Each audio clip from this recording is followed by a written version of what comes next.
Dissatisfaction. When I am alone at home and there is no work, I television, watch or surf channels, but nothing gives satisfaction. Then I search for some eatables in the fridge and eat something like chocolate, ice cream, etc. I lie down on the bed or I try to call someone over the phone. I try to fill up the emptiness but land up just killing those serene moments. When I am busy, I say I need leisure time, and when I have leisure time, I try to fill it up by some activity which I think I like, but I don't remain happy. Is it that satisfaction I am looking for? Is it a state of mind in which I feel happy of what I wanted to have? Why I am never satisfied? Maybe my desires keep changing according to time, or my want list is quite big. Personally speaking, there was never any moment in my life till date that I felt satisfied. When I was working in a multinational company, my boss used to say that if you are satisfied with your current position, then you will never rise because satisfaction will stagnate your position. Thus, to progress in the corporate world, you have to be dissatisfied and move on. What I think is just opposite. It means he was also right and I am also right. Inside you should be satisfied and outside you should be dissatisfied in order to progress. Let us go deeper into it. Satisfaction means I have what I want.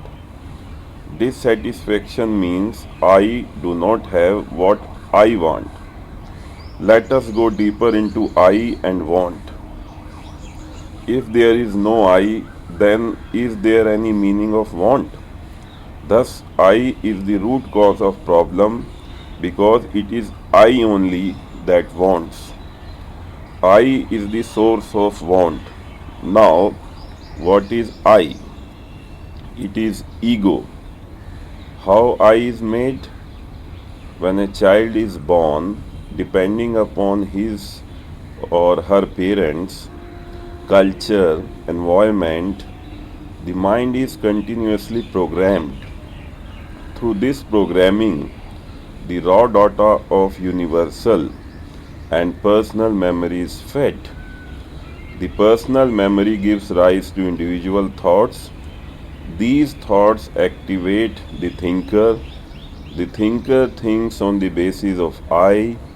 This I is a personal self-addressing to the body assigned to it. This I envelops the true self, which is the mind looking at the body and its actions without any background. To be very true, spirituality cannot be understood by mind. If a person says he has understood spirituality, then according to me, he is wrong. Mind cannot capture it. I have spent 23 years looking for the answers of life. Now I realize that all those questions were just doubts. Once the background is activated or illuminated, there is hardly any question left. In this illuminated state, you see what is true and what is false. No explanation is required. Capabilities of mind are unearthed.